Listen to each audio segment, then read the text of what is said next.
இன்றைக்கி cauliflower chilli எப்படி செய்யுதுன்னு பார்க்கலாம். பாருங்கள் எவ்வளோ பெரிய பூவு 20 ருபீஸ்க்கு கொடுத்தாங்க. இந்த சைஸ்க்கு தேவையான அளவுக்கு கட் பண்ணிக்கணும். லைட்டாக பாயில் பண்ணி எடுத்துக்கலாம். அதுக்குள்ளே நம்ம இஞ்சி பூண்டு பேஸ்ட்டு இதெல்லாம் ரெடி பண்ணிடலாம். என்கிட்ட ரெட் சில்லி பவுடர் இல்லை, அதனால் நான் வீட்டில் இருக்க மிளகாவே சேர்த்துட்டேன். இஞ்சி பூண்டு அப்புறம் இதில் கார்ன்ஃப்ளவர் மாவும் போட்டு அரைச்சிக்கலாம். அப்போ தான் அந்த காலிஃப்ளவர் மேலே நல்லா ஒட்டும். இந்த அளவுக்கு அரைச்சா போதும். நைஸாக சால்ட் ஆட் பண்ணி மிக்ஸ் பண்ணிவிட்டேன்.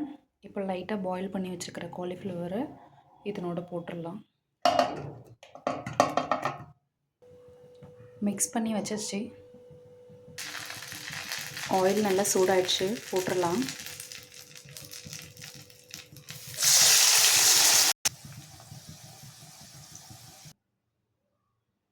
காலிஃப்ளவர் சில்லி ரெடி ஆயிடுச்சு.